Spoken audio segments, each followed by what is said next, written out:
Bismillah, assalamualaikum warahmatullahi wabarakatuh. Waalaikumsalam warahmatullahi wabarakatuh. Sambut sarapan Bu. Tere. Yang masak siapa kok malah nanya sambut sarapan? Saya ulangi salamnya, yang jawab semangat. Saya doakan suaminya kehilangan syahwat untuk poligami. Jawab memang yang keras ya.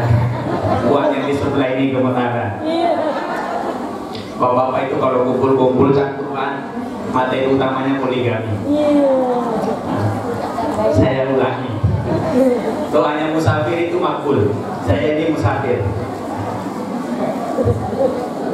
Assalamualaikum warahmatullahi wabarakatuh. Waalaikumsalam warahmatullahi wabarakatuh.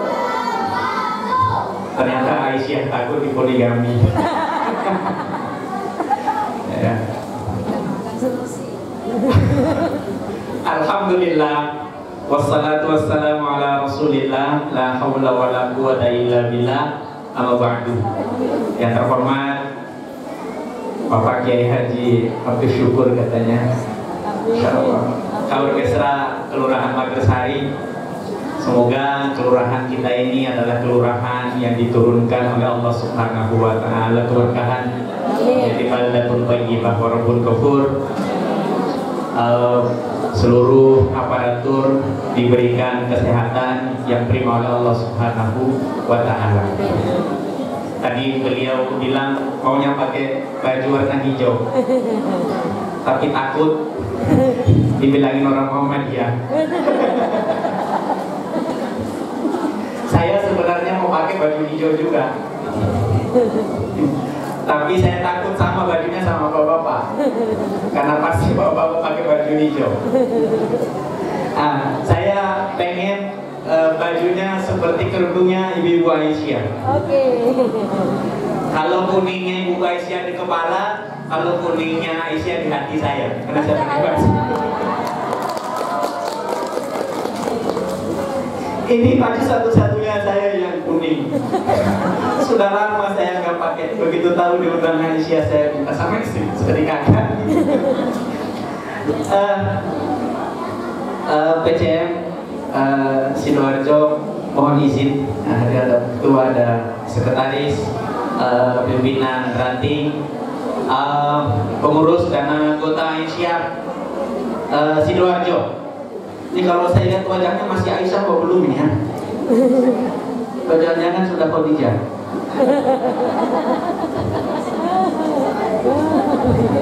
Ini Aisyah apa Khadijahnya? Ya. Kalau dibuka riwayat tentang penampilan Aisyah yang menjadi inspirasi Aisyah, ini kalau dilihat wajahnya, memang keinginannya pengen terus menjadi seperti Aisyah. Walaupun secara usia sudah ketahuan.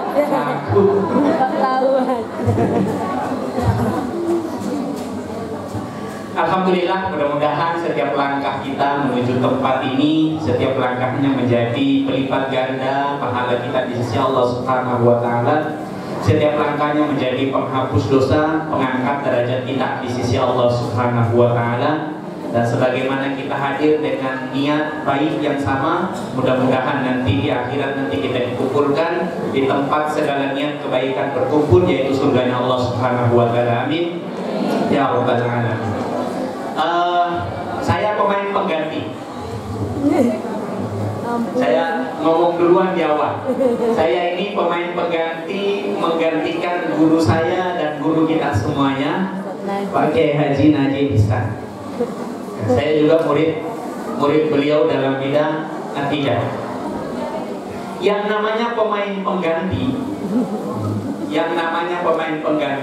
itu membuat yang menonton sudah gak semangat. Pemain pengganti itu biasanya masuk di menit ke-70 ke atas. Ini mau injury time. Kalau dia berhasil, yang dipuji adalah yang awal main. Tapi kalau dia gagal, tetap saja yang salah pemain sebelumnya. Nah, itu enaknya saya. Jadi kalau saya berhasil menyampaikan materi ini, tetap saja guru kita Ustaz Najih Ihsan yang tetap, karena beliau membawakan materi ini. Kalaupun saya tidak berhasil, mohon kaya-kaya saja. Ya, mohon kaya-kaya saja. Masa kita mau ini guru kita yang sedang kita bawa namanya. Mudah-mudahan beliau segera disembuhkan oleh Allah Subhanahu wa taala, dan ketika sehat semoga Allah senantiasa menjaga kesehatannya sehingga senantiasa mendampingi kita semuanya, mendoakan kita semuanya. Saya sampai jam berapa? Jam 1. Kemarin ditawari apakah di podium atau di kursi. Saya bilang kalau di podium 15 menit aja. Ya, enak dengan duduk, saya disuruh Berdiri. suruh berdiri kayak khotbah Jumat. Khotbah Jumat kan 15 menit. Kalau duduk gimana? Kalau duduk saya gak ceramah, saya cerita saja. Pilih mana? 15 menit atau cerita? Sempat bingung panitianya. Dalam Ustaz di bawah saja, ada seriusnya, ada ceritanya. Materinya sudah di-share oleh beliau Ustaz Najih Ihsan, silahkan dibaca. Saya merasa hanya mungkin 5-10% yang sudah sampai ilmunya kepada saya. Itu saja yang saya sampaikan. 90%-nya mudah-mudahan Allah yang memahamkan panjenengan semuanya. Saya ingin menyampaikan dalam versi saya, ya, versi yang masih kelihatan muda. Jadi mungkin agak berbeda dengan gaya beliau menyampaikan. Mohon izin semuanya. Saya sudah kirim materinya, nanti panitia silahkan di-share ke ibu-ibu. Yang awalnya tauhid sebagai inspirasi kebangkitan umat, saya modifikasi sesuai dengan kemampuan saya menjadi tauhid syarat kebangkitan umat. Adapun inspirasinya nanti kita undang lagi Ustaz Najih Ihsan di pengajian berikutnya. Para Aisyah lovers, Aisyah itu bahasa anak mudanya Aisyah lovers. Saya ingin memulai dengan memberikan semangat kita semuanya bahwa Aisyah ini ada hadisnya. Aisyah ini ada hadisnya. Suatu saat Amr bin Anas bertanya kepada Nabi Sallallahu Alaihi Wasallam, Ayyun nasi ahabbu ilaik? Siapa manusia yang paling engkau cintai? Qala Rasulullah, Nabi SAW kemudian bersabda, Aisyah. Jadi yang paling Nabi cintai itu adalah Aisyah. Tuh, hadisnya jelas ya. Jadi yang Nabi paling cintai itu adalah Aisyah. Kalau sekarang hidup yang namanya Aisyah. Lalu Amr bin As kemudian bertanya, "Tsumma minar rijal?" Kalau dari laki-laki siapa yang paling engkau cintai? Nabi SAW bersabda, Abuha. Bapaknya yaitu Abu Bakar.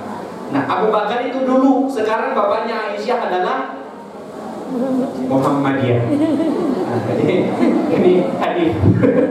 Jadi yang paling dicintai dari perempuan itu adalah Aisyah, dari laki-laki adalah Muhammadiyah. Ini hadis untuk Muhammadiyah. Nanti di NU kita bikin hadis lagi. Bapak Ibu rahmati Allah Subhanahu wa taala. Mudah-mudahan yang duduk hari ini menunjukkan bahwa inilah orang-orang yang paling dicintai oleh Nabi Sallallahu Alaihi Wasallam. Ada 3 hal yang akan kita bahas hari ini. Pertama, apa itu kebangkitan? Yang kedua, apa itu tauhid? Yang ketiga, apakah tauhid itu dapat menjadi syarat kebangkitan umat? Dan apa yang bisa dilakukan oleh Aisyah? Apa yang bisa dilakukan oleh Aisyah? Ini 3 pertanyaan yang mudah-mudahan dalam beberapa waktu ke depan kita bisa bahas. Yang pertama, para Bapak Ibu rahmati Allah Subhanahu wa taala, apa itu kebangkitan? Saya ingin mengantar kebangkitan ini dengan 3 contoh. Contoh pertama, yaitu negara Jepang. Jepang ini adalah peradaban dunia yang pernah jaya, pada abad ke-16 dengan sistem kekaisaran. Jadi kalau menyebut kata kaisar, itu ada 3 peradaban dunia. Yang pertama adalah kaisar di Eropa, Romawi. Yang kedua adalah kaisar di Cina. Yang ketiga adalah kaisar di Jepang. Ini adalah peradaban dunia yang luar biasa besar pada waktu itu. Tetapi kemudian ketika kekaisaran Romawi itu menginvasi kekaisaran yang lain, termasuk kekaisaran Jepang, maka Jepang kemudian menutup diri. Ketika Jepang menutup diri, maka dia kemudian jatuh dari kejayaannya menuju keruntuhannya. Jadi pernah jaya kemudian runtuh. Lalu kemudian terjadilah restorasi Meiji. Ketika Jepang pada waktu itu kemudian bekerja sama dengan Amerika, bangkit lagi dia. Ketika dia bekerja sama dengan penjajah, dia juga ikut jadi penjajah. Jadi kebangkitannya sama dengan yang dia belajar. Dia ikut menjajah. Salah satu yang dijajah adalah Indonesia. Itu kebangkitan keduanya dia. Kebangkitan keduanya dia. Lalu kemudian tempat di mana dia belajar menghancurkan dia. Menghancurkan dia pada peristiwa pemboman Hiroshima dan Nagasaki. Jatuh lagi. Lalu kemudian dia bangkit lagi hari ini menjadi raksasa otomotif dunia. Belum ada. Tapi hari ini kayaknya sedang menuju keruntuhan. Kenapa? Di sana yang mau melahirkan itu akan dikasih dana yang tidak terbatas. Jadi anak, pokoknya ada ibu mau melahirkan digaji di sana. Dano di Indonesia.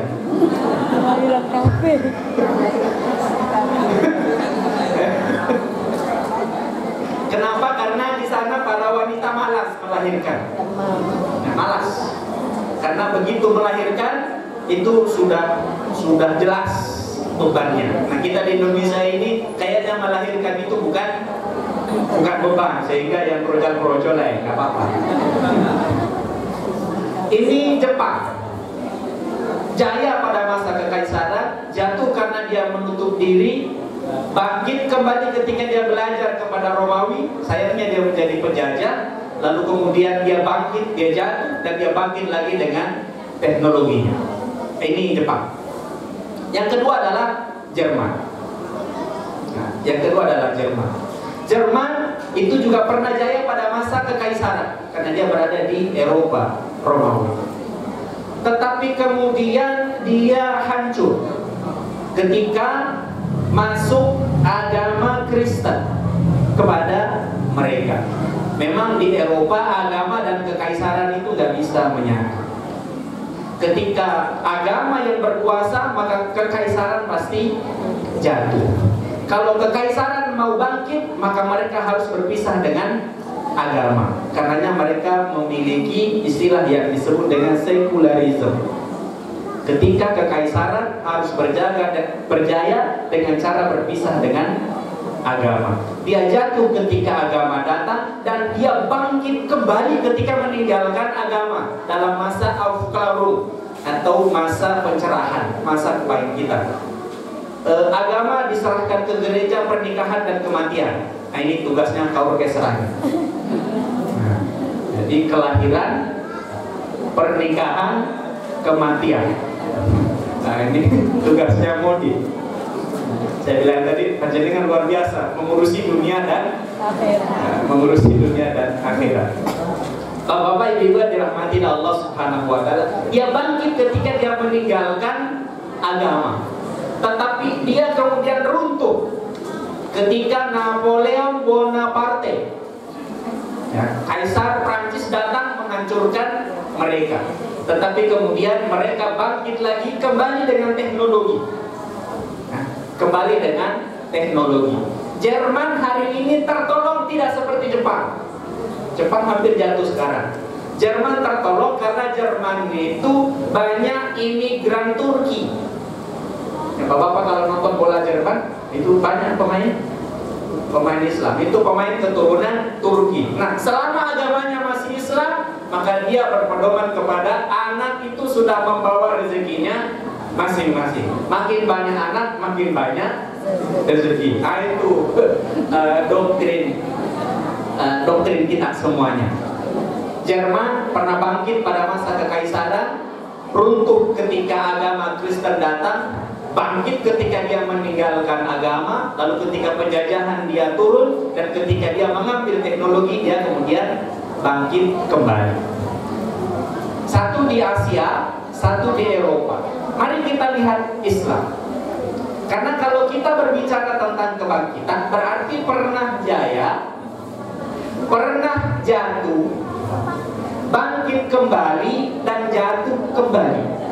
Kalau judulnya kebangkitan, berarti hari ini Islam sedang jatuh. Islam sedang jatuh. Kita sedang membicarakan bagaimana cara membangkitkannya.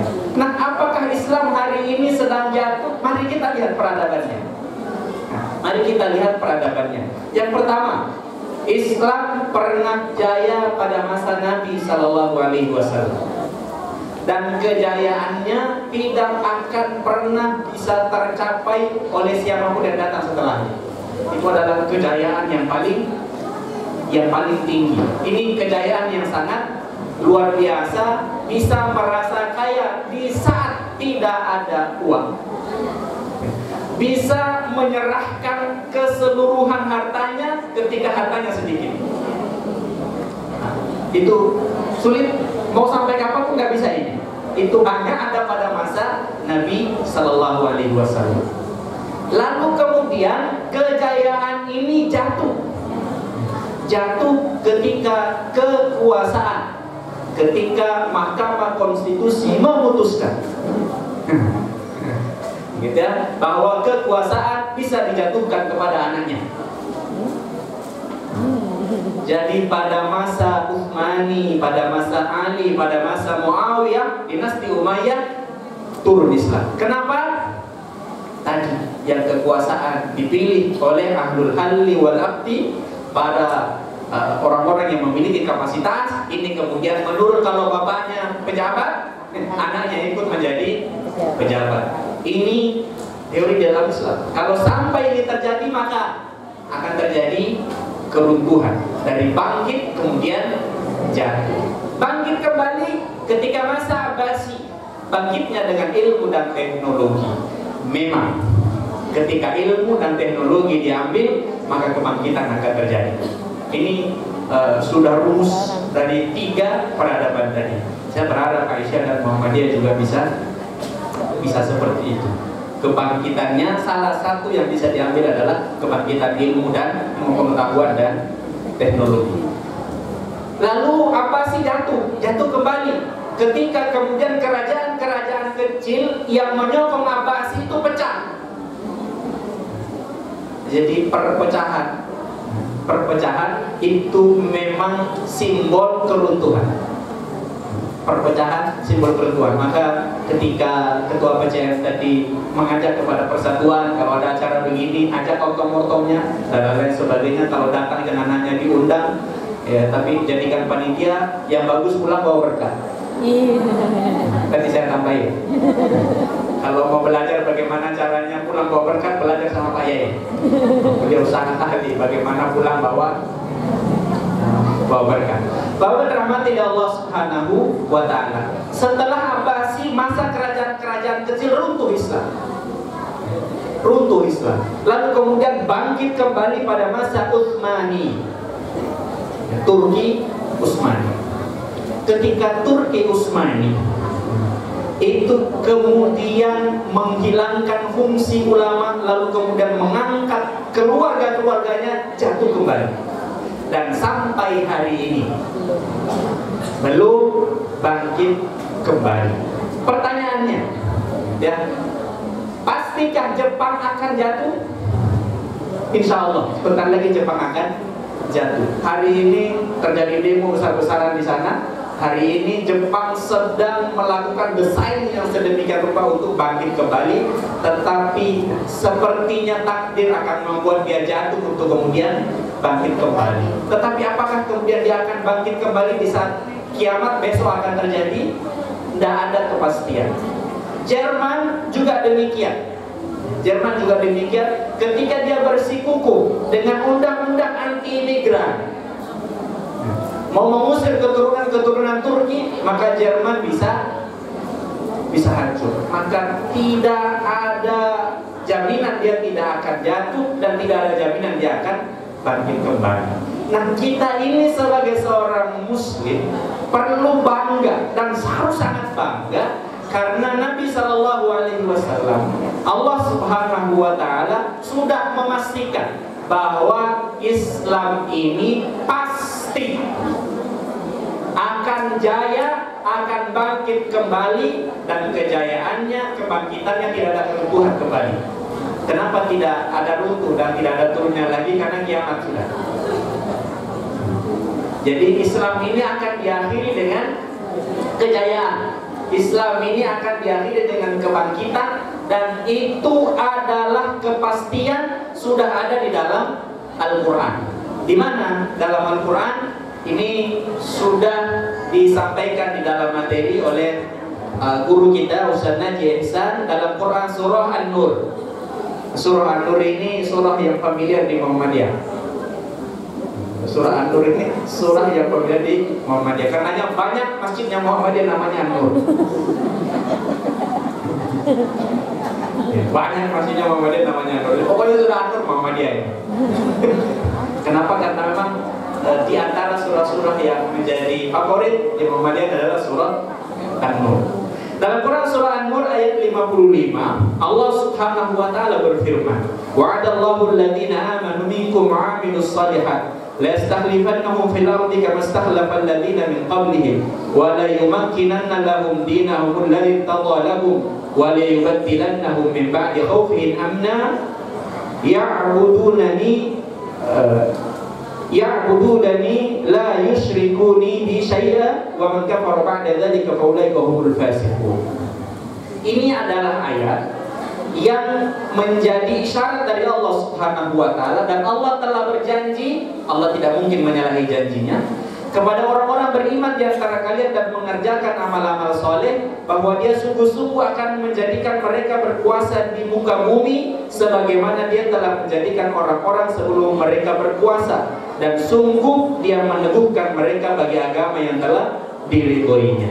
Ini adalah ayat, ini adalah dalil bahwa Islam ini pasti akan bangkit kembali.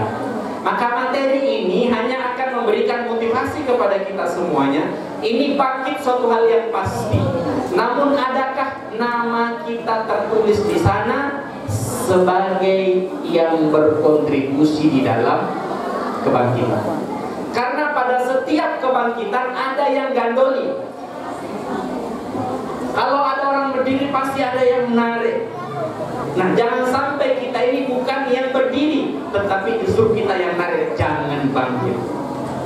Mudah-mudahan materi ini memberikan wawasan kepada kita semuanya bagaimana berkontribusi di dalam kebangkitan yang sudah pasti ini, dan bukan menjadi penghambat bangkitnya Islam yang sudah dijanjikan oleh Allah Subhanahu wa Ta'ala.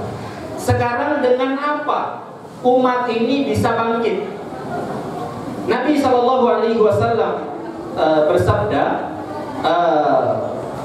Imam Malik radhiyallahu anhu, sebagaimana ditulis oleh Al-Imam Al-Laliqai dalam Syarh Ushul I'tiqad Ahli Sunnah wal Jamaah, beliau mengatakan la yuslihu akhir hadhihi al-ummah illa ma aslaha awwalaha. Umat ini tidak akan bangkit, umat ini tidak akan baik kecuali dengan apa yang membangkitkan, kecuali dengan apa yang telah memperbaiki awalnya. Nabi SAW sebelumnya sudah pernah berjaya peradaban nabi-nabi sebelumnya, lalu kemudian jatuh dengan peradaban jahiliyah. Apa hal yang kemudian dilakukan oleh Nabi sehingga bisa keluar dari jahiliyah menuju zaman terang benderang, itulah yang nanti akan menjayakan hari ini. Apa yang dilakukan oleh Nabi keluar dari jahiliyah, kalau kita lakukan hari ini maka kita juga akan berjaya. Nah, apa yang dilakukan oleh Nabi saat itu sehingga bisa keluar dari peradaban jahiliyah menuju peradaban Islamiyah? Dalam Quran surah Al-Anbiya ayat 25, Allah Subhanahu wa taala berfirman, "Wa ma arsalna min qablika min rasulin illa nuhi ilaihi annahu la ilaha illa ana fa'budu." Dan tidaklah kami, kata Allah Subhanahu wa taala, mengutus seorang rasul dari sebelum wahai Muhammad, kecuali telah kami wahyukan kepada mereka bahwasanya tidak ada Tuhan yang berhak disembah selainku, maka sembahlah aku. Ustaz Najib Ihsan hampir dalam semua pengajian akidahnya menyampaikan dua hal, bahwa tugas manusia diciptakan dan tugas Nabi diutus itu hanya dua. Yang pertama, bagaimana caranya agar orang itu mengatakan la ilaha illallah. Itu tugasnya. Tidak ada yang ada kecuali yang ada. Jadi nggak ada yang ada kecuali Allah Subhanahu wa ta'ala. Itu tugas yang pertama. Pokoknya makin banyak orang mengucapkan la ilaha illallah, makin berhasil kita. Nah, yang kedua, tugas Nabi dan tugas kita diciptakan adalah bagaimana kita itu menyembah Allah Subhanahu wa ta'ala dengan cara yang benar, menuhankan Allah dan menyembah Allah dengan benar. Inilah yang dilakukan oleh Nabi SAW, ngajari orang untuk bertauhid dan ngajari orang untuk ibadah dengan benar. Ini Ustaz Najib Ihsan selalu dalam setiap materi mengulang-ulang ini, karena kalau dua hal ini tidak dilakukan, inilah penyebab jatuhnya kejayaan. Dan ketika dua hal ini kita istiqomah, maka kita tetap akan berada dalam pendakian atau puncak kebangkitan atau kemudian kejayaan. Hadirin yang dirahmati Allah Subhanahu wa ta'ala. Sekarang mari kita sederhanakan. Mari kita sederhanakan makna akidah dengan makna yang lebih anak muda. Kalau yang lebih gaya kitab nanti Ustaz Najib Ihsan. Saya ingin mengambil dari simbol Muhammadiyah dan Aisyah. Sebenarnya Muhammadiyah dan Aisyah ini gak perlu diajari tauhid. Kenapa? Karena tauhid itu sudah ada pada itu. Tauhid itu kan asyhadu an la ilaha illallah wa asyhadu anna Muhammadur Rasulullah, dan dua kalimat itulah yang mengelilingi Muhammadiyah. Ini simbol yang ngeri-ngeri sedap. Ngeri-ngeri sedap. Kalau sudah jadi Muhammadiyah yang benar, kayaknya nggak perlu ditanya nanti. Ketika di kuburan apa yang sudah ditanya? Kan dikelilingi oleh asyhadu an la ilaha illallah wa asyhadu anna Muhammad Rasulullah. Gus Bahab pernah bercerita begini, ada orang ditakdir masuk neraka. Masalahnya yang ditakdir masuk neraka ini hafal Quran surah Al-Mulk. Maka orang yang sudah ditakdir masuk neraka ini bilang, wahai neraka, masa kamu tega membakar saya sementara di dalam dadaku ada Al-Quran? Kata neraka yang gak berani. Gak berani. Lah masa Muhammadiyah sudah dikelilingi asyhadu an la ilaha illallah, la ilaha illallah Rasulullah, dibakar sama neraka. Jadi jangan bikin malu Muhammadiyah nanti dia kuburan. Kira-kira begitulah. Nah, dua kata itu, asyhadu an la ilaha illallah wa asyhadu anna Muhammadur Rasulullah, itu ada tiga maknanya. Makna yang pertama adalah kita harus kembali kepada fitrah penciptaan kita sejak awal.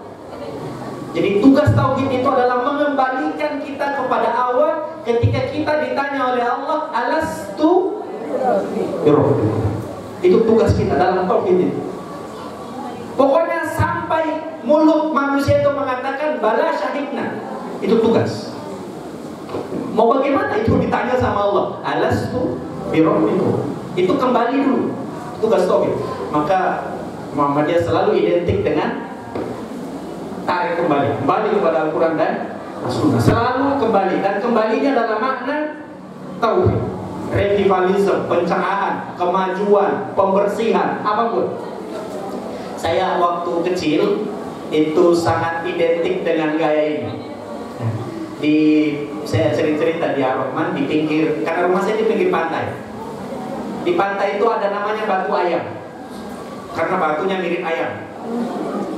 Itu kalau nelayan mau berangkat, itu titik dulu di situ makanan, perkat, titik di situ.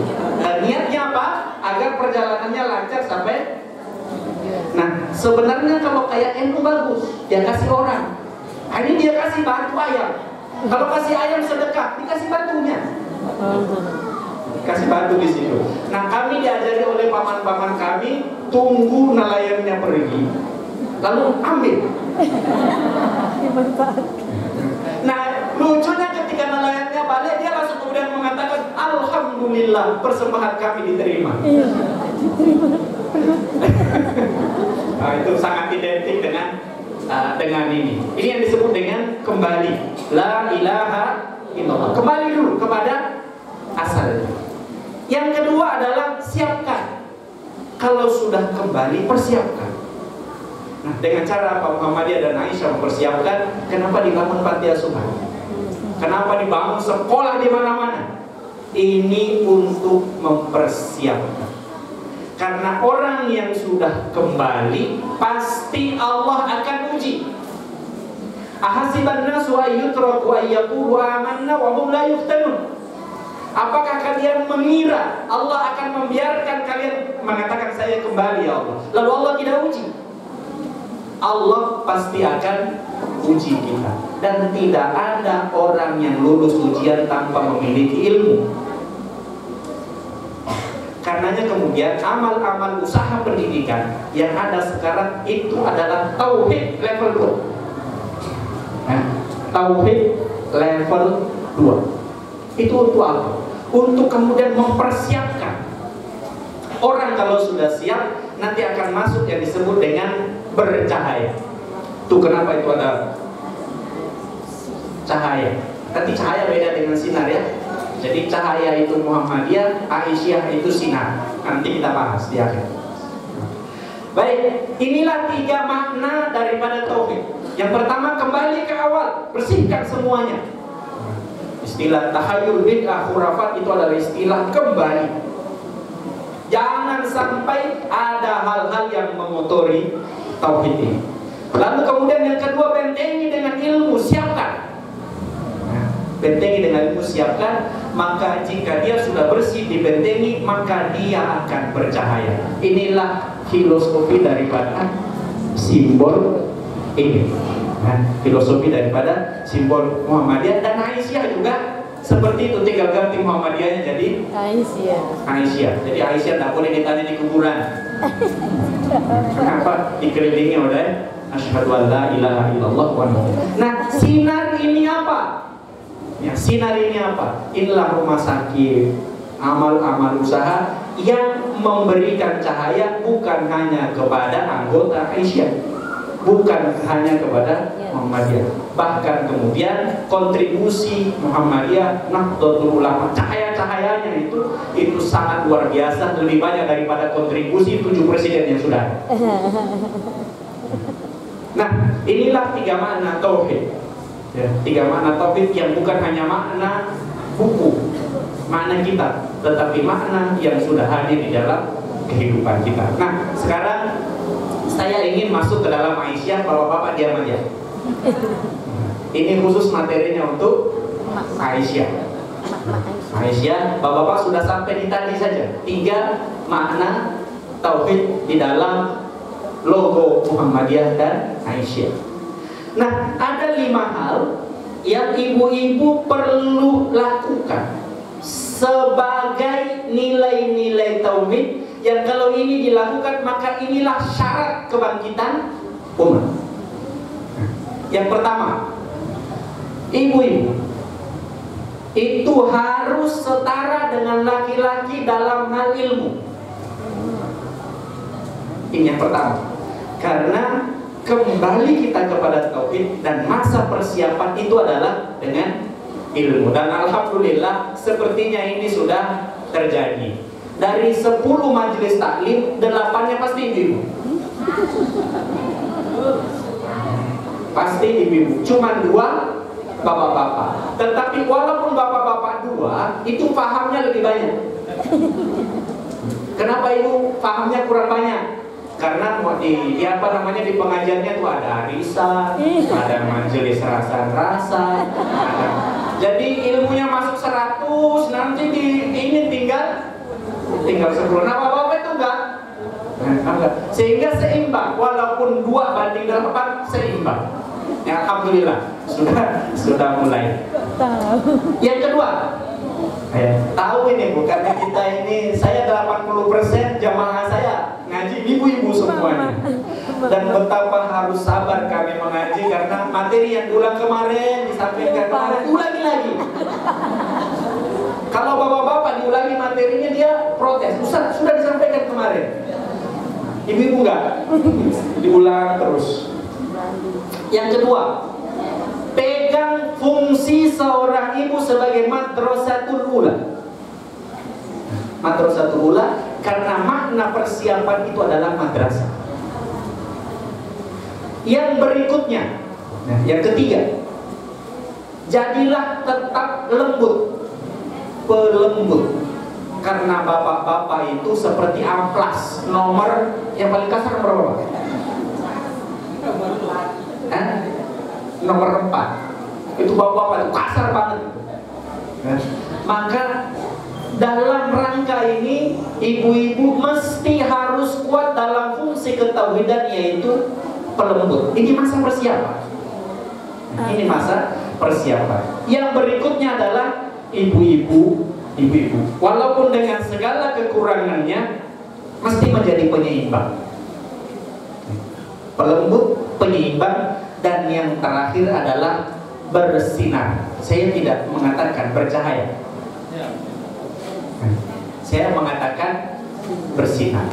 Kalau bercahaya itu matahari, makin siang makin bikin keringat. Tapi kalau bersinar itu biasanya bulan. Nggak ada itu. Nggak ada orang bubar dengan cahaya bulan. Cahaya bulan. Maka apa yang dimaksud dengan bersinar? Karena bulan itu bersinar, matahari itu bercahaya. Kalau an-nur itu adalah cahaya yang bersinar. Kalau dhiya itu adalah cahayanya matahari. Karenanya Nabi SAW bersabda, as-sabru dhiya. Sabar itu cahaya. Cahaya apa? Cahaya yang membuat panas. Tidak ada orang sabar itu seperti di bawah cahaya rembulan. Orang sabar itu seperti berada di bawah cahaya matahari. Selalu mengatakan, jangan uji kesabaran saya. Sabar ada batasnya. Siapa yang ngajari sabar ada batasnya? Nggak ada ustaz, nggak ada kiai yang ngajari sabar ada batasnya. Kenapa bisa mengatakan di bawah matahari? Di bawah matahari. Sudah agak siang dikit sudah mulai, Ustaz, sudah siang. Baik, mari kita bahas ini dalam konteks keaisyyahan atau konteks kemuslimahan. Ada 3 contoh bagaimana ibu-ibu harus setara dalam ilmu. Yang pertama, yang menjadi inspirasi Aisyah yaitu Aisyah. Saya nggak tahu, saya buka-buka apa alasan saya kemuslimahan Muhammadiyah itu disebut dengan Aisyah. Satu-satunya yang bisa dipahami karena mengambil Aisyah.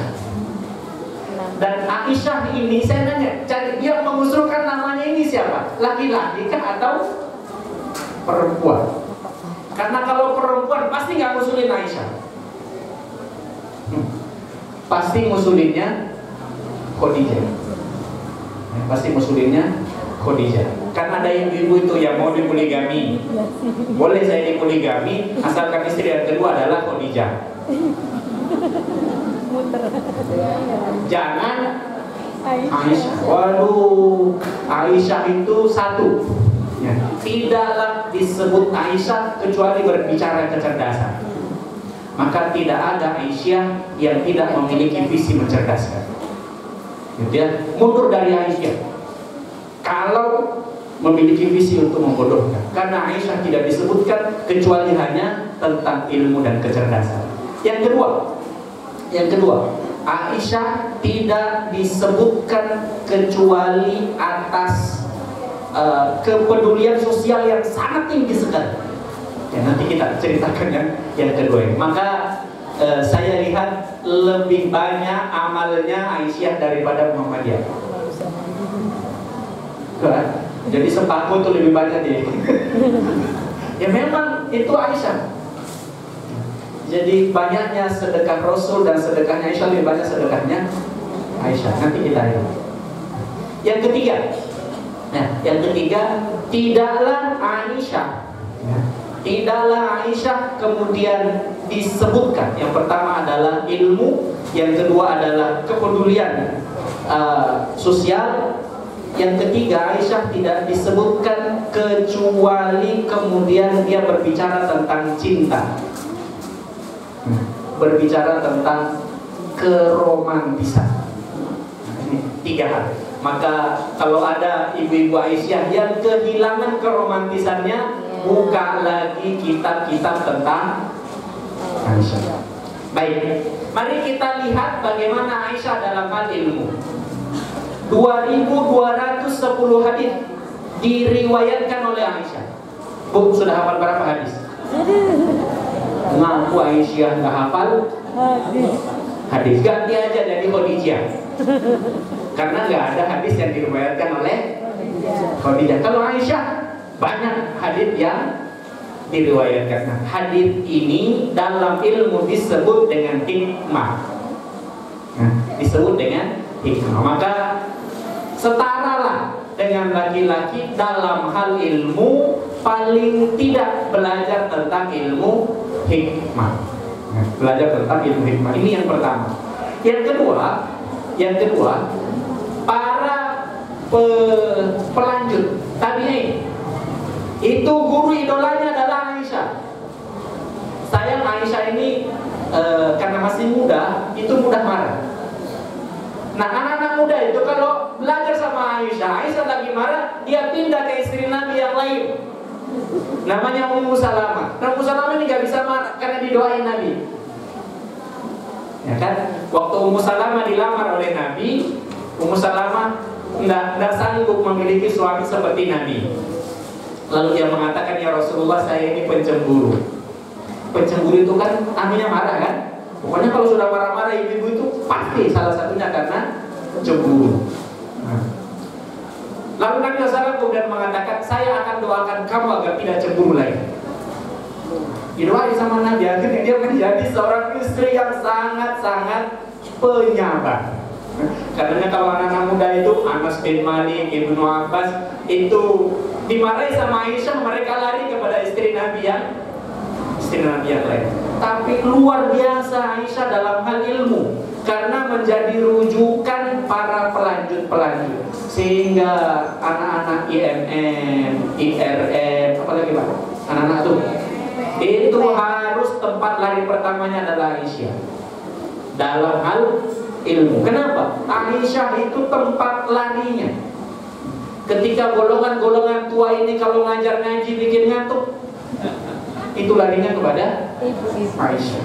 Nah, nanti kalau Aisyah agak kurang sabarnya, baru mereka kemudian lari kepada Ummu Salamah. Nanti kapan-kapan kita belajar tentang Ummu Salamah. Tapi kita perlu doa Nabi di sini. Nah, Ummu Salamah begitu tuh karena doa Nabi Sallallahu Alaihi Wasallam. Aisyah radhiyallahu anha itu pernah mengatakan begini, sebaik-baik wanita itu adalah wanita Ansor. Kenapa? Karena wanita Ansor itu dianggap memiliki rasa malu yang sangat tinggi, tetapi mereka adalah orang-orang yang sangat tinggi kemauannya untuk mendalami agama. Jadi Aisyah mengatakan sebaik-baik wanita itu adalah yang mendalami agama. Jadi betapa kemudian ibu-ibu ini mesti harus setara dalam hal agama. Ini wanita pertama yaitu Aisyah. Yang kedua, Aisyah itu orangnya sangat-sangat kepeduliannya tingkat tinggi. Aisyah itu bersaudara dengan Asma. Aisyah bersaudara dengan Asma, tapi saudara beda ibu. Artinya Abu Bakar istrinya bukan satu. Kenapa? Asma binti Abu Bakar, Aisyah binti Abu Bakar itu dari dua orang ibu yang berbeda. Kita tidak lanjutkan ibunya, kita lanjutkan Aisyah saja. Ibu gak suka kalau seperti ini dibahas. Apa perbedaan kepedulian sosial mereka? Asma itu kalau dikasih uang sama suaminya di tanggal 28, 25, 26, 27 sesuai dengan tempat kerja masing-masing, itu dikasih bagian. Setelah dikeluarkan bahan pokok, sisanya langsung saat itu hari itu juga diinfakkan. Nggak nunggu izin. Nggak izin dia sama suaminya. Dan nggak dicicil. Nggak dicicil. Kita kan ada 4 kali kajian nih. Sekarang 10.000 enggak. Pekan berikutnya urusan nanti. Kenapa? Karena Asma pernah dibilangin sama Nabi, kalau engkau diberikan nikmat maka infakkan saat itu juga. Itu Asma. Ada orang yang begini di sini. Nanti coba panitia sebarkan kotak infak. Nanti kelihatan mana Asma. Iya. Jadi yang Asma itu yang buka dompetnya langsung dikasih keluar semua. Itu Asma itu. Kalau Aisyah tidak. Aisyah itu tidak, karena dia ahli ilmu, maka dia hitung dalam 1 bulan ada berapa Jumat, ada berapa pengajian, dia hitung, lalu dia rencanakan bulan ini berapa infak saya. Ada Aisyah di sini. Aisyah banyak. Semuanya. Aisyah banyak. Tapi yang merencanakan infaknya dalam 1 masa itu Aisyah, luar biasa. Jadi tidak ada perencanaan belanja itu di Aisyah. Yang ada adalah perencanaan infak. Itu kepeduliannya. Aisyah itu suka ternak anak yatim. Apa ternak? Mengasuh anak yatim. Suka mengasuh. Dan Aisyah kalau mengasuh anak yatim sampai dinikahkan. Nah, ini Aisyah. Jadi mulai dari yatim sampai dinikahkan. Ingat, yatim hanya sampai balik. Kalau sudah balik, tidak boleh disebut yatim. Nanti saya yatim terus ini. Yatim terus karena tidak ada bapaknya. Tidak ada bapaknya. Itu Aisyah radhiyallahu anha. Aisyah radhiyallahu anha itu kalau lihat pengemis nangis. Maka wahai Aisyah, tirulah. Beliau dalam hal pertama dalam hal ilmu, yang kedua dalam hal kepedulian sosial, yang ketiga Aisyah itu penuh dengan cinta. Ini cerita lucu ya. Nabi pernah, bapak-bapak, kalau dia duduk bersama istrinya maka dia doakan istrinya. Ya Allah, ini doanya Nabi kepada Aisyah. Ya Allah, berikanlah kebaikan kepada Aisyah. Aisyah bilang amin. Belum ketawa dia. Lalu kemudian Aisyah didoakan begini. Ya Allah, selamatkan dia di dunia. Amin. Lalu kemudian Nabi mengatakan nanti di akhirat ya Allah selamatkan juga dia. Ketawa Aisyah. Kenapa Aisyah ketawa? Seakan-akan saya ini gak selamat ya. Kira-kira begitu. Maka kemudian Nabi SAW ikut tertawa. Kamu tertawa karena gak yakin masuk surga. Iya, padahal kan engkau sudah memberikan jaminan saya masuk surga. Maka merah wajahnya Aisyah, lalu dia kemudian dusel di pahanya Nabi SAW. Begitu riwayatnya. Nah, kalau ada Aisyah tidak dusel-dusel, nggak tahu Pak? Itu luar biasa Aisyah radhiyallahu anha. Maka pantas kalau pipinya tidak sempat putih. Kalau ibu kan dikasih flash on biar merah. Iya. Kalau Aisyah itu bukan pipinya kemarin merahan, tapi karena sering dicium sama Nabi. Jadi dicium sampai kemudian berbekas merah, belum hilang bekasnya sudah dicium lagi. Nah itu disebut ya Umairah. Lah ibu-ibu Wadah kosmetik. ngaku Aisyah. Bleskornya lebih banyak daripada ya. Ini Aisyah tentu kita tetap menjadi inspirasi, karena mungkin itulah sebab kenapa organisasi ini disebut sebagai Aisyah. Yang kedua, ada seorang wanita bernama Fatimah Al-Fihar. Fatimah Al-Fihar ini mendirikan universitas tertua di dunia, di Tunisia, Al-Qahrawi. Beliau mendirikan universitas di saat suaminya tidak kepikiran sama sekali. Lalu kemudian dia mengatakan ilmu adalah wakaf abadi untuk umat. Alhamdulillah Aisyah ini banyak universitasnya, banyak universitasnya. Walaupun mungkin yang membangunkan Muhammadiyah, tetap saja namanya Aisyah. Tetapi bahwa salah satu kontribusi kemuslimahan itu adalah wakaf abadi untuk ilmu. Maka TK, SD, MI yang kemudian dinisbahkan kepada Aisyah, ini adalah salah satu pelaksanaan tauhid. Salah satu pelaksanaan tauhid. Kemudian mari kita lihat pendiri Aisyah. Nah, pendiri Aisyah yaitu Siti Walidah Dahlan. Beliau mengatakan seperti ini: perempuan harus sadar akan tanggung jawabnya sebagai hamba Allah. La ilaha illallah. Ia akan jadi ibu bagi anak-anaknya dan bangsa. Untuk itu ia perlu pandai dan mendidik anak-anaknya dengan baik. Ternyata Aisyah dengan Ibu Walidah itu sama, cerewet. Kata para psikolog, ciri wanita yang cerdas itu kalau cerewet. Maka saya selalu menyampaikan kepada bapak-bapak, makin banggalah ketika punya istri yang cerewet. Iya.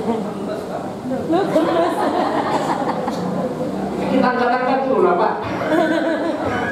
Kita angkat-angkat dulu. Jadi jumlah kata yang keluar dari mulut wanita itu lebih efektif untuk kemudian meningkatkan kecerdasan anak daripada jumlah kata yang keluar dari bapak-bapak. Sehingga ibu-ibu perlu cerewet sebagaimana Aisyah. Masya Allah, cerewetnya Aisyah itu kering. Dan saya kemudian membaca riwayat daripada Ibu Walidah yang luar biasa cerewetnya. Nanti ada bagaimana cerewetnya. Mudah-mudahan penerus-penerusnya ini bisa mengikuti. Karena Aisyah ini dan seluruh amal usahanya bisa besar karena kecerewetan beliau. Jangan sampai Aisyah menurun gara-gara ibu mulai jadi pendiam. Beliau selalu mengatakan bahwa untuk itu para muslimah perlu pandai dan mendidik anak-anaknya dengan baik. Pandai itu dengan ilmu. Ini kesetaraan dengan ilmu. Yang kedua, ibu-ibu harus tetap jadi sekolah pertama bagi seorang anak. Jangan sampai guru idola anak itu ketika ditanya siapa guru idolanya, lalu bukan ibu yang disebutkan. Hati-hati. Jadi saya selalu ditanya siapa guru idolanya. Guru idola saya adalah bapak. Guru idola saya adalah bapak. Kenapa bukan ibu? Karena kata bapak saya idolanya adalah ibu saya. Maka ketika saya nyebut bapak sama dengan nyebut ibu. Nah, kenapa nyebut bapak? Karena bapak itu guru ngaji saya, guru agama saya. Saya nyebut kalau ibu tidak ngajari saya sama sekali, tapi menghajar ya. Jadi kalau saya malas ngaji kepada bapak gak pernah ngomong, tapi kayunya ibu itu yang kemudian bergerak. Jadilah guru pertama bagi seorang anak. Jadilah ilmu pertama yang didapatkan oleh seorang anak adalah dari ibu. Mari kita lihat bagaimana ibu-ibu dari salafun saleh, ibu-ibu dari para generasi awal yang tidak akan baik umat hari ini kecuali dengan yang membaikkan generasi sebelum kita. Yang pertama adalah Al-Imam Syafi'i. Itu bisa jadi begitu karena ibunya. Nah, apa cita-citanya Imam Syafi'i? Artis. Jadi cita-citanya Imam Syafi'i itu artis, karena beliau adalah seorang penyair yang sangat terkenal. Karenanya kalau membaca kitabnya Imam Syafi'i penuh dengan syair-syair yang bernilai tinggi. Jadi cita-citanya jadi artis dan berbakat. Kalau ikut DNA talent, cek bakat, maka bakat artisnya tinggi. Tetapi memang bakat itu tidak perlu atau tidak harus diikuti. Tidak harus diikuti. Yang harus diikuti adalah itu la ilaha illallah Muhammadur Rasulullah. Anak yang dididik karena bakatnya, maka dia akan menyusahkan orang tuanya kelak. Tetapi anak yang dididik dengan ketauhidannya, maka dia akan bermanfaat. Coba cari apa bakatnya Kiai Haji Ahmad Dahlan, Kiai Haji Hasyim Asy'ari, maka kita akan terperangah. Kalau bukan karena tauhid, nggak jadi MU dan Muhammadiyah hari ini. Dan itu bukan bakatnya. Dan itu bukan bakatnya. Ada bakatnya Kiai Haji Ahmad Dahlan dalam hal seni yang sangat luar biasa dalam hal seni. Ya, kedua-duanya bakatnya dalam hal seni. Tetapi karena guru-guru orang tua mereka kemudian mengajarkan bahwa pendidikan itu masalah ketauhidan, bukan masalah bakat.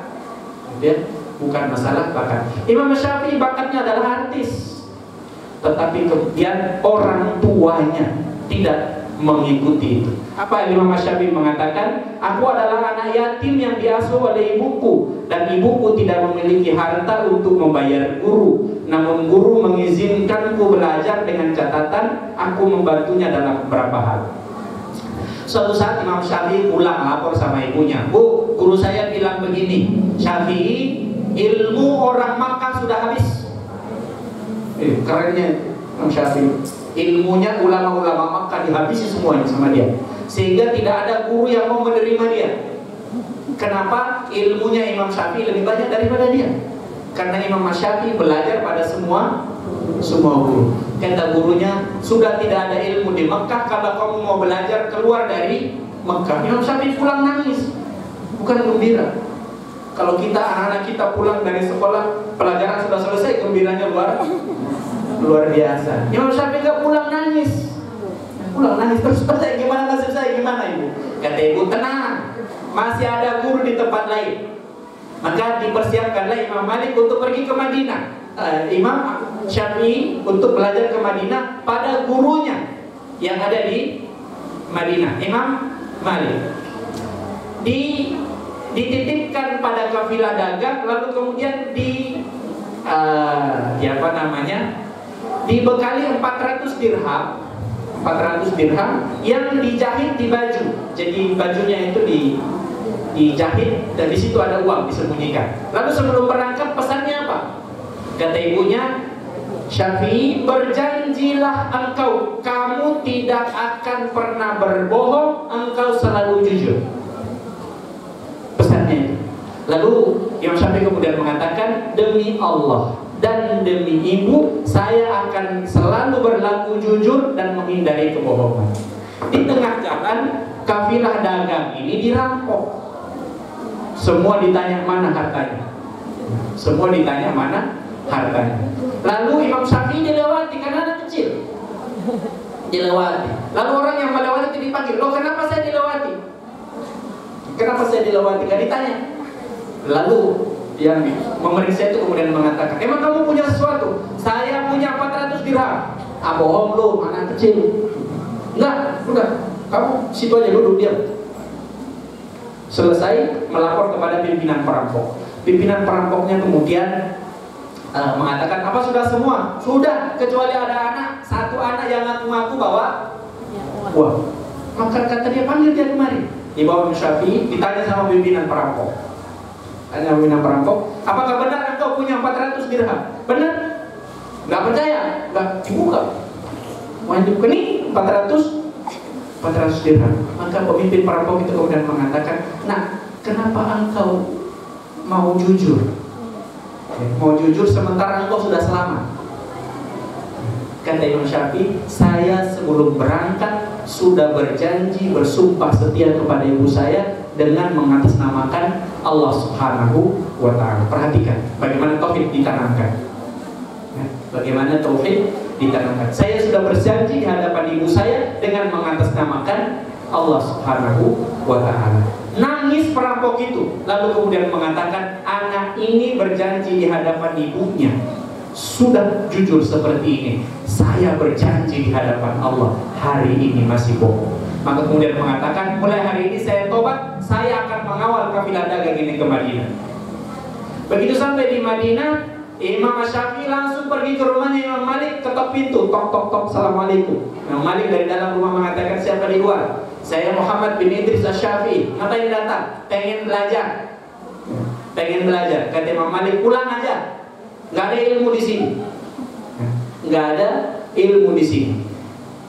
Maksudnya itu bukan nggak ada ilmu di sini, karena orang dulu itu nggak boleh datang ngaji kecuali kitabnya sudah dibaca terlebih dahulu.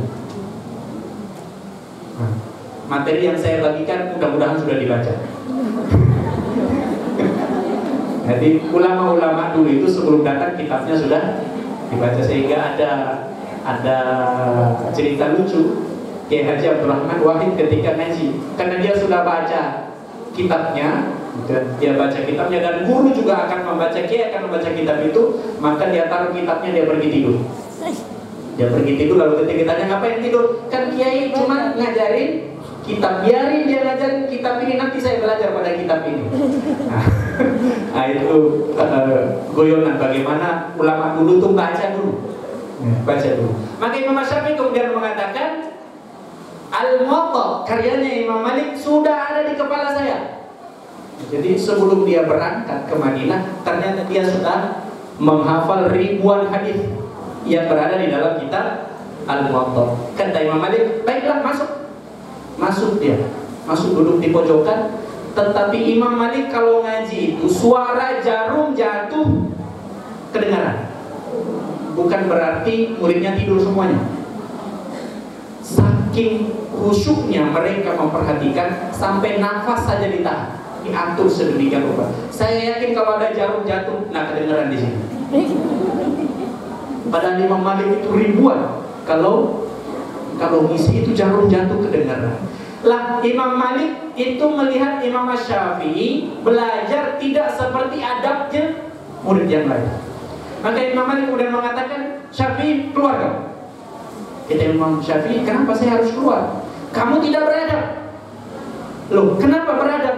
Kamu melakukan sesuatu yang tidak layak di hadapan guru. Ngapain Imam Syafi'i? Imam Syafi'i duduk sambil begini. Nah, ini nggak boleh. Begini, kalau bukan sampai goyang-goyang, geser sana sini. Bagaimana ilmunya memasuk? Itu begitu saja jadi perhatian para guru. Saya nggak mau memperhatikan karena nanti besok gak datang lagi, bahaya. Sudah datang saja sudah alhamdulillah. Urusan beradab nanti saja itu urusan. Dan maka Imam Syafi'i kemudian mengatakan, wahai guru, saya ini nggak punya uang untuk membeli tinta. Saya ini nggak punya uang untuk membeli pena. Sementara guru-guru mengajarkan ilmu itu seperti hewan liar, maka ikatlah dia dengan tulisan. Saya ini sedang mencatat apa yang guru sampaikan dengan cara seperti ini. Jadi dia melakukan ini, mencatat apa yang disampaikan untuk kemudian dia rekam di otaknya. Beginilah madrasah ula. Beginilah madrasah ula pada Al-Imam Syafi'i. Mudah-mudahan para Aisyah ini betul-betul juga akan melahirkan yang mirip-mirip dengan Imam Syafi'i. Paling tidak salah satu nama anaknya adalah Imam Syafi'i.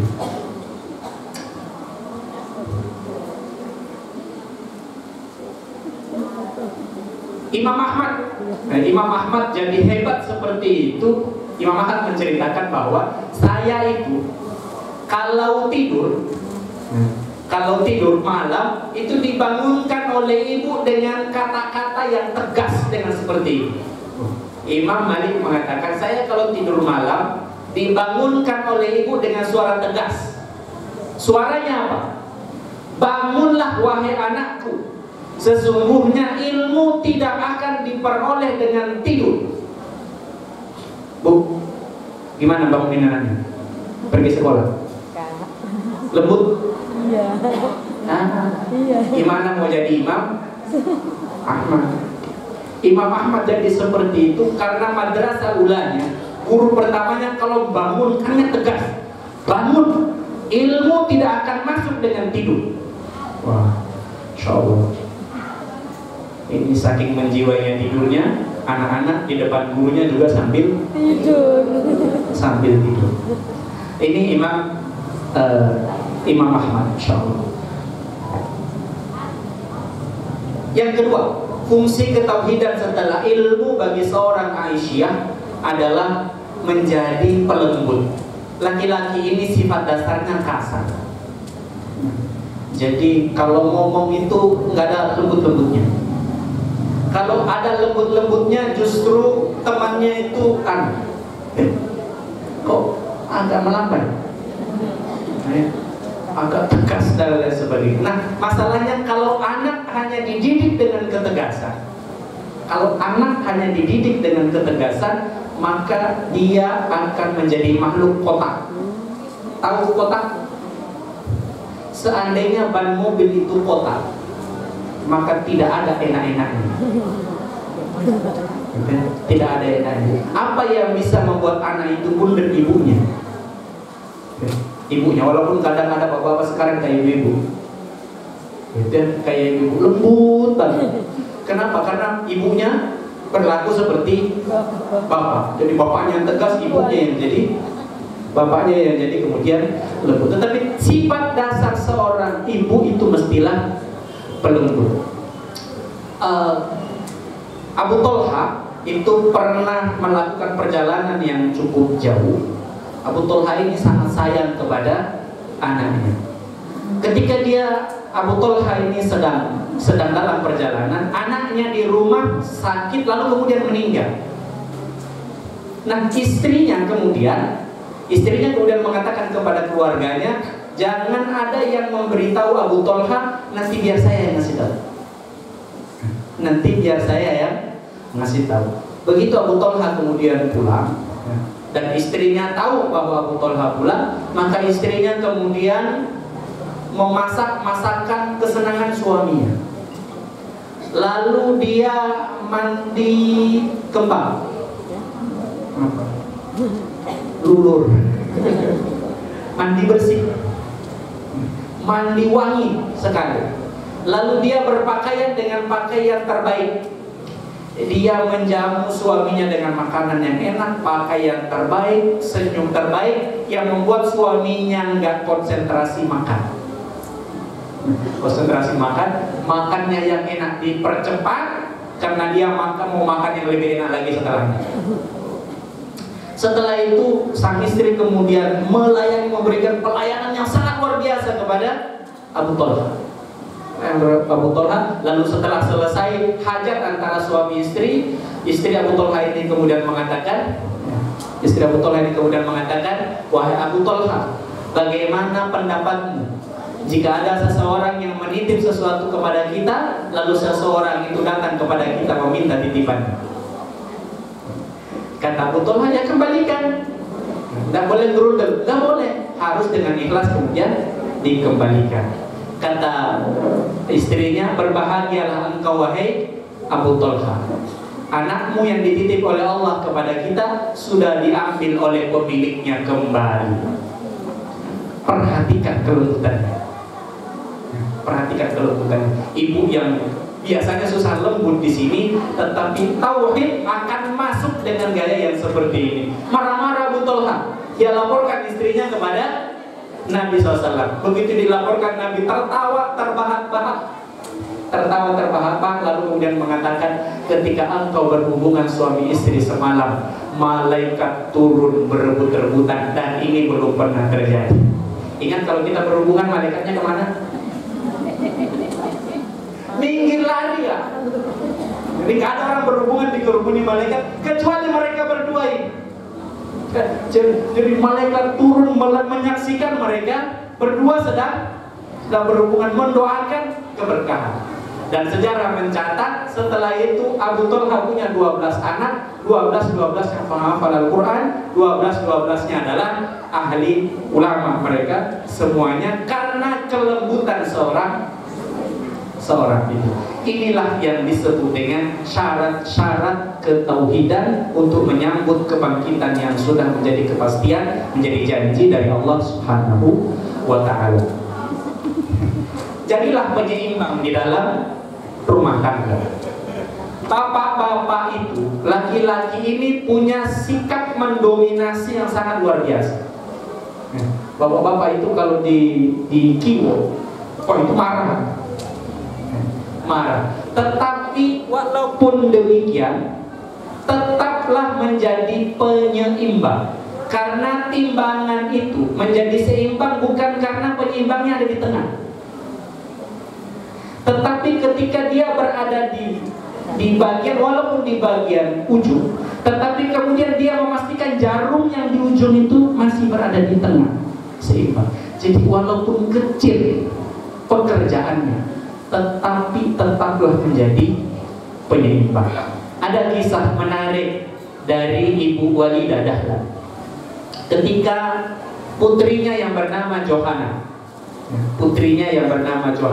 Johanna binti Ahmad Dahlan, itu sedang ngomong anaknya yang kecil. Lalu azan berkumandang, enggak ditaruh-taruh untuk pergi sholat, tetap saja dia ngomong anaknya. Maka Nyai Walidah kemudian dengan cerewetnya kemudian mengatakan, aku mendoakan anakmu mati karena engkau telah melalaikan sholat. Perhatikan bagaimana seorang wanita mengajarkan keseimbangan. Terkadang terlalu asik dengan anak, lupa kewajibannya dengan Nyai Walidah, ibu kita semuanya, mendoakan anaknya, anak kandungnya. Dia mengatakan, semoga anakmu mati karena engkau melalaikan sholat. Ini kalau ada ibu begini nih, Masya Allah, kayaknya nggak lama lagi kebangkitan Islam. Cuma saya juga agak ngeri-ngeri kalau Islam bangkit artinya sudah kiamat. Tidak apa-apa ya, agak lama dikit. Dosa kita masih banyak, Masya Allah. Ya, yang penting kemudian kita pelan-pelan tetap berada di dalam barisan yang berkontribusi dalam menyambut kebangkitan ini. Sekecil apapun fungsi kita di dalam bangunan ini, ketahuilah jaga keseimbangan. Karena ibu-ibu lah yang bisa kemudian menjadi penyeimbang. Yang terakhir,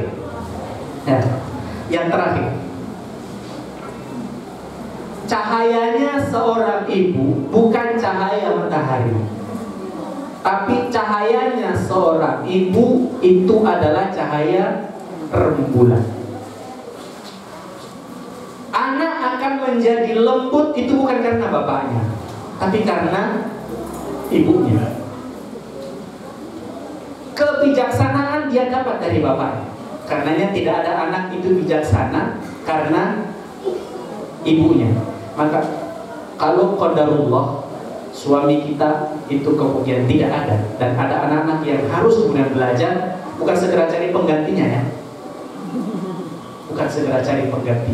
carikan gurunya harus laki-laki. Lalu kemudian titip kepada guru itu, Ustaz, Pak Yai, ajarkan kebijaksanaan kepada anak saya. Karena seorang anak yang lembut tanpa kebijaksanaan, maka dia akan menjadi penyakit di masa yang akan datang. Sebagaimana ada orang bijaksana tanpa kelembutan, maka dia akan menjadikan dunia ini tidak indah. Indah itu jika ada kebijaksanaan yang dihiasi dengan kelembutan. Siangnya cahaya matahari, malamnya cahaya rembulan. Dari Abdullah bin Amr radhiyallahu anhu dari Nabi sallallahu alaihi wasallam bersabda, "Ad-dunya mata." Dunia itu adalah perhiasan. Wa khairu mata'id dunya al-mar'atus salihah. Dan sebaik-baik perhiasan dunia itu adalah wanita yang saleh. Baik.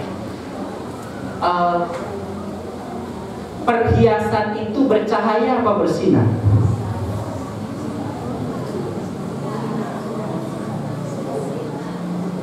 Kalau bersinar menenangkan hati, kalau bercahaya membuat kita menggelepar. Ibu kalau lihat perhiasan ini baru, model baru gimana? Wow. Seperti kena cahaya matahari, ya? Ya, itu bedanya perhiasan dunia dan wanita soleh. Kalau perhiasan dunia itu cahayanya adalah cahaya matahari, biar silau, dia buat silau, ditempatkan di tempat-tempat yang buat silau, tangan, gelang, itu membuat silau semuanya. Memang perhiasan itu adalah perhiasan, cahayanya adalah cahaya matahari. Tetapi yang terbaik daripada perhiasan dunia bukan cahaya matahari, tapi cahaya bulan. Dan itu adalah wanita salihah. Maka memang harus beda amal usahanya Aisyah dan amal usahanya Muhammad. Walaupun tetap dicatat sebagai amal usaha keseluruhan.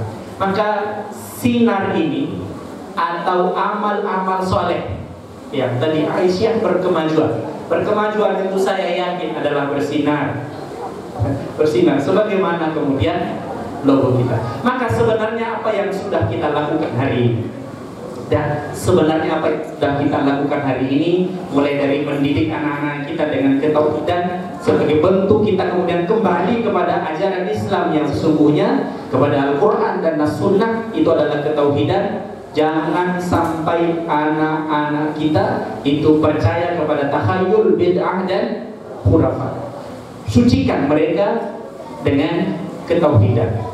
Kemudian yang berikutnya, jadilah madrasah bagi mereka. Jangan biarkan idola itu adalah idola pertamanya adalah orang lain selain. Maka perlu belajar ke parentingan, perlu belajar tentang keorangtuaan. Yang lainnya, mari terus bermanfaat. Mari terus bermanfaat, karena bermanfaat itu bagian dari sehatnya tauhid. Bermanfaat, bersinar itu adalah bagian daripada baiknya tauhid kita. Begitu kita individual, maka ada masalah dengan tauhid kita. Begitu kemudian kita terus saling berbagi, memberikan manfaat sebanyak-banyaknya, khairukum anfa'uhum linnas, maka inilah sesungguhnya ketauhidan. Makin banyak manfaat, makin besar kemungkinan kita untuk kemudian memposisikan diri berkontribusi positif untuk kebangkitan. Semoga di antara titik-titik kebangkitan umat, kebangkitan Islam sebagaimana yang dijanjikan oleh Allah Subhanahu wa taala dan pernah dicapai oleh Nabi kita sallallahu alaihi wasallam, Aisyah, Muhammadiyah, Nahdlatul Ulama dan umat Islam secara keseluruhan menuliskan nama-nama mereka sehingga kita memiliki hujjah, memiliki alasan, memiliki bukti di hadapan Allah Subhanahu wa taala bahwa kita ini adalah umat yang baik tauhidnya dan bermanfaat untuk sesama. Demikian yang bisa kami sampaikan pada kesempatan hari ini. Mohon maaf lebih daripada 15 menit karena jam 10. Oh iya, silakan. Ya, terima kasih Ustaz pertanyaannya. Dibuka 5 pertanyaan Ustaz. Atau ibu yang bertanya. Silakan. Saya lupa ada door prize dititipkan oleh panitia. Saya nanya dulu biar ibu tidak berdosa. Nanya Ustadz itu artinya ngasih beban kepada Ustadz. Ini tanya Pak Kiai. Jadi guru itu lebih tinggi posisinya, dihormati dengan cara jangan diberikan beban. Nah, kalau jenengan bertanya terlebih dahulu, nah berarti sampai memberikan beban kepada saya. Nah, biarkan saya bertanya terlebih dahulu dan panjenengan niat ngikuti saya. Karena Ustaz ngajarin nanya, maka sebagai murid yang baik nanyalah. Kira-kira begitu. Karena sebagian daripada ilmu itu didapatkan dengan bertanya. Baik, saya karena dititipin door prize oleh panitia, Ustaz kasih pertanyaan karena ada door prize. Satu saja, nanti yang lain door prize yang disebutkan oleh panitia. Siapa nama putri Kiai Haji Ahmad Dahlan yang disindir oleh Nyai Walidah Dahlan?